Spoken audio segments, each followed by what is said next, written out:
안녕하세요. 어머, 너무 반가워요. 반가워요. 자리 앉느라고 고생 많으셨어요. 그러나 여러분 공무원 되셨을 때는 계속 일을 하시는 동안 이런 지식이 필요하기 때문에 그래서 여러분이 공부할 때 어려운 느낌이 드는데 시험 볼 때는 굉장히 좋은 과목이에요. 왜냐면 시험은 정형화가 좀 돼 있고 기출풀이 다 정해져 있어서 대부분 나오는 논점이 똑같아요. 그러니까 이 말이 좀 이해가 될지 모르겠는데 수업해보면 느끼실 거예요. 용어 하나하나들은 너무나 어려운데 나중에 이게 익숙해지면 그냥 보는 즉시 답이 보이는 그 과정을 1년 동안 가야 되기 때문에 중간중간에 화가 날 거예요. 화가 난다면 화가 나면서 때리고 싶고 이런 마음도 들 텐데 그거 잘 참아주시고 회독을 계속 높여주시면 이제 어떤 효과가 있냐면 진입 장벽이 높다는 거죠. 그러니까 점수가 90점대를 딱 올라와 주는 순간 처음 진입해서 한 번에 따라올 수 없는 과목이기 때문에 굉장히 조정 점수 올해 굉장히 좋았습니다. 그래서 그런 것에서도 유리할 수 있고 대신에 여러분이 이걸 1년을 바라보고 공부할 때 제일 처음이 힘들고 두 번째는 그 힘든 정도가 반토막 나고 세 번째는요 3분의 1 토막 나고 네 번째는 뭐 말 안 해도 아실 겁니다. 그 정도로 하고요. 다들 마음을 강하게 먹고 들어오셨는지 제가 이제 길게 설명하는 게 싫으신지도 모르겠지만 그래도 OT거든요. 제가 OT를 좀 짧게 하는 편인데 그래도 좀 더 해볼게요. 일단은 행정법 같은 경우는 총 6편으로 구성이 돼 있어요. 1편이 행정법 통론이라고 해서 이게 페이지가 200페이지 정도 분량이 되는데 많이 출제될 때 3문제예요. 근데 이거 제가 잠깐만 페이지 적어볼게요. 한 200페이지 정도. 매년 좀 분량은 바뀌는데 이 정도 되고 이제 이걸 왜 적으시는지 모르겠지만 하여간 목차에 있습니다. 행정작용법. 행정작용법은 행정부가 하는 일들의 유형을 학문적으로 한번 바라보는 건데 여러분 행정부라고 했을 때 어떤 일을 한다고 생각이 들어요? 들어요? 그래서 여러분 생각했을 때 공무원들이 뭔가 단속 나가고 그 다음에 철거 집행도 하시고 그리고 영업정지 영업취소 이런 거 생각나시죠? 그런 거를 그냥 학문적으로는 행정행위라고 부르는데 가장 어떤 행정부의 가장 중심적인 일이 되죠. 근데 행정부 공무원들이 그것만 하는 게 아니라 법도 만들어요. 국회가 만든 법은 법률이라고 우리가 정확하게 얘기할 수가 있고 행정부 공무원들은 그거의 하위 입법을 만들어서 더 구체화된 법 어떻게 보면 더 구체화된 법이죠. 그러나 국회가 만드는 법보다는 한 단계 아래. 행정부는 행정부 공무원들이 하는 일이 반드시 어떤 여러분이 생각하는 행정처분, 즉 행정행위만 있는 게 아니라 법도 만들고 그 외에 여러분 이제 예를 들면 바로 단속 나가서 뭐라고 하기보다는 좀 먼저 권유 같은 것도 해볼 수 있잖아요. 그러지 마세요. 이런 거는 뭐라고 부를까요? 행정지도라고 불러요. 근데 지금 굉장히 대답하고 싶지 않고 뭔가 더 재밌는 얘기를 해줬으면 좋겠는데 끝났죠. 재밌는 얘기가. 그러니까 그런 게 이제 지루한 느낌이 있는데 그 1회독 때 잘 해주셔야 돼요. 잘 견디셔야 되고 마지막까지 꼭 완강해 주셔야 됩니다. 그래야 실력이 쌓여요. 그런 걸 행정지도라고 학문적으로 부른다는 걸 이 편에서 배우는데 이렇게 출제 되게 많이 돼요.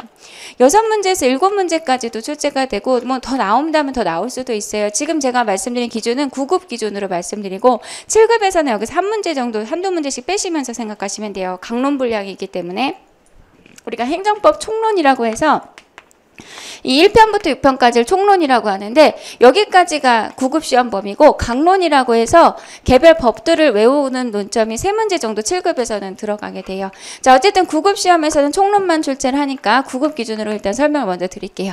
자, 행정법 통론에서 3문제 2편의 행정작용에서 6에서 7문제 배우는데 행정부가 하는 일들을 학문적으로 한번 분류를 해보고 그 개념을 배우는데 여기가 좀 출제가 많습니다. 약간 어렵기도 하고요. 자, 3편부터는 실무예요. 여러분이 실무에 가셔서 쓰시는 법들 중에 가장 공통되고 대표적인 법을 배우는데 행정절차법. 공무원들 입장에서는 동해물과 백두산이 이런 느낌이죠. 그러니까 공무원들은 이 법을 다 외우신다고 보셔야 되고 그러니까 여러분 시험 볼 때 20문제 중에서 한 문제는 무조건 행정절차법이 출제가 됩니다. 근데 행정절차법만으로 출제라는 건 아니고 이 안에 그 외에도 정보공개법이라든지 개인정보보호법 등을 다 출제를 하게 돼요. 자, 3편에서는 3문제 정도 우리가 출제 분량을 예상하고 들어갑니다. 자, 4편에 가면은 자, 여기서 그냥 잠깐 끊고 가자면 1, 2편을 여러분이 배우는 동안 조금 뭐라고 할까? 행정학 같은 느낌도 있고 좀 학문적인 느낌이 많이 드시는데 3편 이후로 가면은요. 왠지 재밌어 라는 말을 많이 하세요. 이유는 실무 과목이기 때문에 실무에서 쓰는 법이기 때문에 굉장히 와닿아. 배우면서도 이게 도움이 되겠다라는 느낌이 들어요. 근데 1편하고 2편 배울 때는 약간 이게 실무적인 것과 그렇게 연결이 잘 안 되기 때문에 여러분 좀 지루한 느낌이 있어요. 근데 이거는 어떻게 보면은 이론이죠. 이걸 이해하기 위한. 그래서 여기는 중요도가 없다기보다는 여기만 한다고 해서 이해가 되는 게 아니라 오히려 뒤쪽이 이해가 됨으로써 앞은 학문적인 어떤 그 총 개념이기 때문에 개념이 이해되는 게 있습니다. 자, 4편은 행정의 실효성과 보수다. 세금을 안 내는 사람에게는 어떻게 해야 되죠? 강제징수라고 말씀하신 분들은 배우신 분들일 수도 있고 그냥 용어 자체를 알고 계실 수도 있는데 그런 걸 배우는 게 실효성. 국민들이 따라오지 않았을 때 강제력을 행사해서 국가가 원하는 걸 어떻게 얻을 수 있느냐라는 걸 실효성 확보수단이라고 하는데 여기가 실제로 페이지가요. 한 80페이지? 약간 100페이지? 안 돼요. 그러니까 1편의 절반 정도밖에 안 되는데 여기서 3문제 출제돼요. 그러니까 무슨 말이냐면 1편이 분량 대비 출제가 많지 않아요. 그래서 이쪽에서 우리가 조금 속도가 처지지만 뒤에는 좀 빨라져야 돼요. 그래서 뒤쪽에서 속도가 확 올라간다는 거 느끼실 텐데 이거는 분량상 그럴 수밖에 없어요. 자, 5편은 손해전보라고 얘기합니다.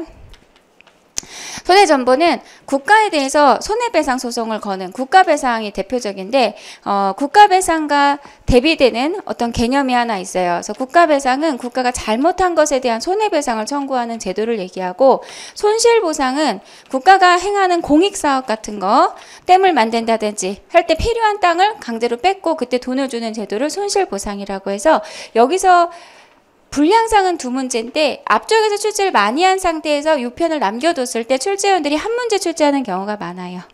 7급에서는 이 손실보상 쪽 파트가 한 번 더 다뤄지기 때문에 7급 하시는 분들에게는 여기가 굉장히 중요하고요. 9급 하시는 분들에게는 그 정도 중요도는 아니긴 한데 이쪽도 실무적으로 쓰시는 어떤 부분이고 이 합격자들이 가장 많이 쓰는 파트가 또 여기기도 하더라고요. 실제로 합격자의 밤 해보면 이거 방금 일하고 왔다라고 해서 선생님한테 배운 거 되게 많이 써먹는다. 더 열심히 할 걸 그랬다 이런 얘기 하시기도 하는데 여기가 실무적인 과목이고 출제는 2문제 정도가 사실 분량상 맞지만 한 문제 출제하는 추세입니다. 그 다음에 6편 같은 경우는 행정상 쟁송, 행정쟁송이라고 하는데 행정심판과 행정소송을 배워요. 여러분 이거 하기 싫으면 사실은 진짜 어떤 거냐 물론 처음 배울 땐 당연히 하기 싫으실 텐데 이걸 모르면 여러분 공무원 되신 다음에 사는 게 좀 힘드세요. 진짜로 합격자들이 항상 와서 하는 말이 이 소송 진짜 많이 걸린대요 공무원들. 그러니까 본인이 걸린 건 아니고 본인은 이제 열심히 배웠기 때문에 이 절차 잘 지키고 소송 피해갈 수 있도록 일을 잘 하고 있어서 실력을 많이 인정받고 있다라는 얘기를 본인 입으로 하시더라고요. 아니 근데 그게 꼭 적지 않아요. 한 분만 그런 게 아니라 이제 직접 만나러 오시는 분들도 그렇고 가끔 연락 주시는 분들도 가서 배운 지식이 정말 힘이 되고 도움이 많이 돼서 인정받고 있다는 얘기를 많이 하셔요. 그래서 저도 여러분과 똑같은 표정을 짓곤 하는데 어쨌든 스스로 그런 얘기를 하시고 여기가 많이 도움된다 하더라고요. 행정부 내부에서 자체적으로 하는 그런 거를 심판이라고 부르고 우리 법원에 가서 하는 게 있죠. 법원에 가서 하는 걸 뭐라고 불러요? 소송. 행정과 관련된 소송을 뭐라 불러요? 행정소송. 자, 국민이 행정부를 상대로 소송을 들어오면은 여러분 누가 나가야 되죠? 여러분이 나가야 돼요. 사건이 크면 로펌을 낄 수도 있는데 사건이 경미하거나 액수가 적으면 여러분이 직접 수행하실 수도 있어요. 행정심판은 당연한 거고 그러다 보니까 이게 실제로 여러분이 이쪽 일을 맡아서 하시게 될 수도 있고 혹은 여러분이 아니더라도 주변에서 이것 때문에 머리 아파하시는 분들이 계실 수도 있어요. 제가 아까 말씀드린 그분은 이걸 잘 처리하다 보니까 이쪽을 전담을 하게 됐대요. 그러니까 소속 쪽을 가까운 쪽을 맡게 돼갖고 항상 변호사, 그러니까 자기 만약에 김 씨면 김변이라고 부른대요. 동료들이. 그러니까 법적 지식이 계속 높아지는 거죠. 그래서 변호사보다 자기가 더 똑똑하다고 막 그런 취지였어요. 그러니까 변호사를 이제 선임을 해요, 실제로. 그래서 일을 맡기긴 하는데 자기가 정말 꼼꼼하니까 변호사를 잡는 거죠. 그러니까 여러분 나중에 변호사한테 끌려가지 마시고 변호사를 리드할 수 있는 그런 공무원이 되셔야죠. 자, 어쨌든 이렇게 출제를 할 때 여기서도 출제가 6에서 7문제. 근데 이게 출제가 진짜 강세인 게 이 6, 7문제가 소송의 끝까지 다 잡고 들어와요. 그러니까 여러분이 에너지를 뒤로 끌고 오셔야 돼요. 그리고 앞에는 까먹겠죠. 당연히 까먹어요. 그걸 두려워하시면 안 돼요. 여러분 머릿속에 합격이라는 게 대충 이렇게 들어가면 안 되고요.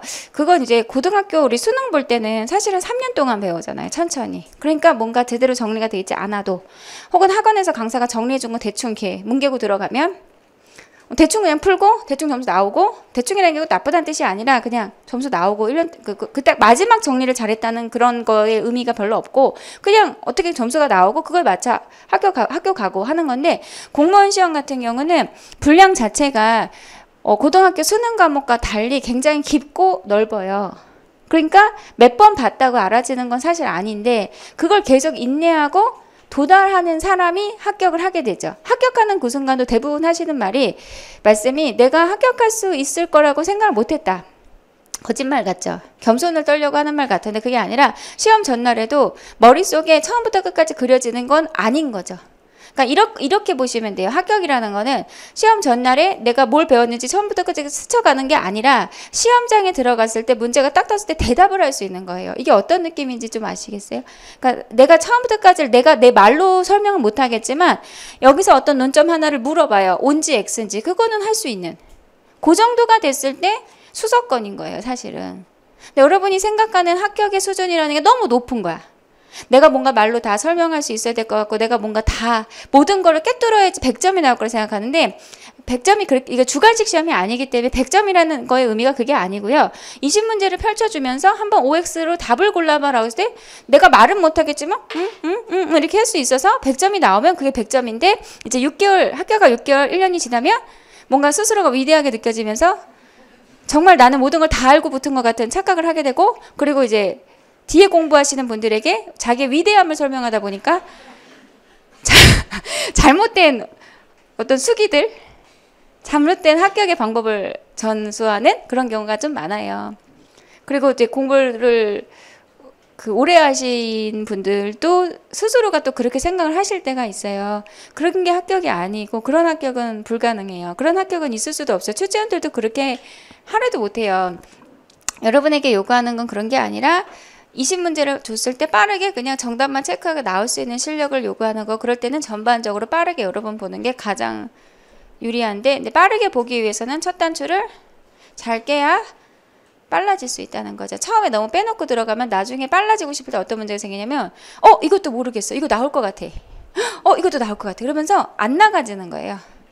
막판에 처음부터 끝까지 빠르게 볼 수 있어야지 전범위에서 물어봤을 때 빠르게 OX가 나오는데 자꾸 멈춰지는 거야, 발이.